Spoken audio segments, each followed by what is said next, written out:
Eu já fiquei chateado, não quero ficar aborrecido com essa questão mais, porque nós fomos em Pirapora, e viemos na Câmara, fizemos audiência pública, o doutor Malva chamava a atenção, a doutora Juliana, o doutor Fábio, Joaquim Osmar chamando, a Gerliano, o grupo, tivemos aqui o Chiquinho, que chorou nesse plenário esses dias.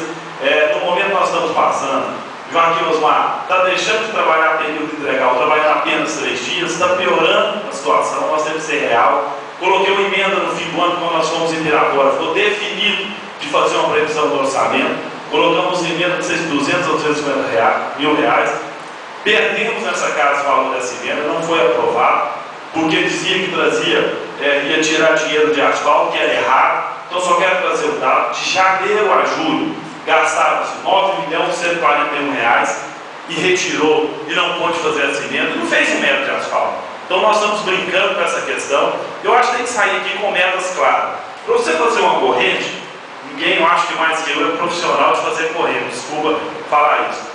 Mas se não tiver uma base ou sustentação para pegar, empresário nenhum põe dinheiro no buraco, não.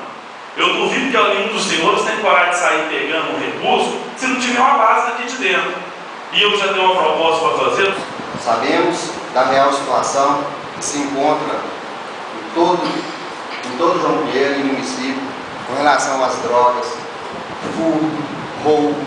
Então, com relação ao menor infrator, há necessidade urgente de que se crie esse centro de recuperação para que possamos internar esses menores e fazer com que faça cumprir tudo que está no Estatuto da Criança e do Adolescente, ou seja, as medidas socioeducativas, as medidas cautelares, e que possamos hoje sair daqui com um objetivo principal, que é uma ação concreta, que possamos aqui sair definido alguma meta traçada e pedindo ao excelentíssimo senhor prefeito que de imediato já determine uma área para essa construção deste centro, né, já hoje ainda saindo daqui com esse objetivo.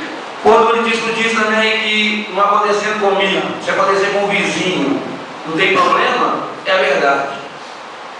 Se não aconteceu dentro de casa, aconteceu comigo, o outro pode acontecer. Até acontecer comigo, está tudo bem.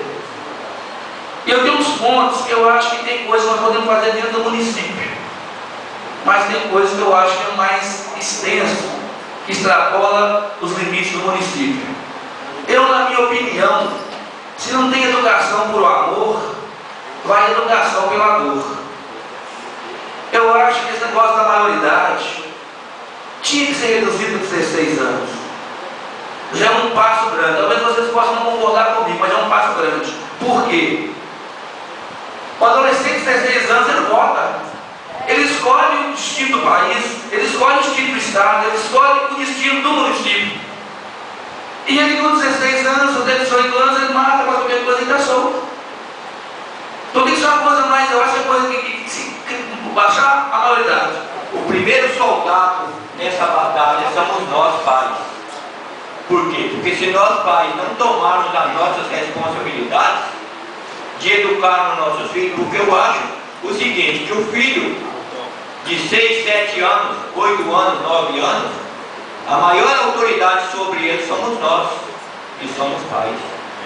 E nós não podemos ser omissos a isso. Nós temos que assumir a nossa responsabilidade de pai, de estar acompanhando nossos filhos, vendo o seu trabalho na escola, onde quer que eles estejam. Por quê? Porque às vezes eu digo uma frase, parece uma frase muito boba, mas é uma expressão que eu tenho, que hoje tem pai que quer criar os filhos igual Deus cria macaco. Coloca na natureza e deixa para lá. E a responsabilidade dele, não é a professora que tem responsabilidade, é o conselho tutelar que tem responsabilidade, e ele que é o pai, que foi quem o colocou no mundo, deixa essa responsabilidade de lado. Cerca de 1.500 crianças e adolescentes ano passam pelo programa. É um aspecto de prevenção que nós acreditamos em muito. E essas crianças que passaram pelo PROERD, com certeza no futuro, a maioria deles não terão contato com o uso de drogas. Então, esclarecimento para todos. Aqui na reunião, que a educação é fundamental nesse tratamento aí, de educar os nossos jovens, as nossas crianças, e também aonde o poder público não chega para adotar essas crianças, o marginal vai adotar elas, né? Se você analisar o quanto é desse investimento, você pode analisar o quanto é a preocupação. E nós vimos aqui que todos têm soluções práticas para o problema. O que falta então é a verba. E dirigindo a palavra ao senhor prefeito, o CMDCA mandou um ofício ao senhor prefeito para que incluísse na LDO, que será votado em outubro aqui na casa, algo especial para lidar com as crianças, que dentro da lei de diretrizes orçamentárias fosse incluído recursos consideráveis para trabalharmos com as crianças.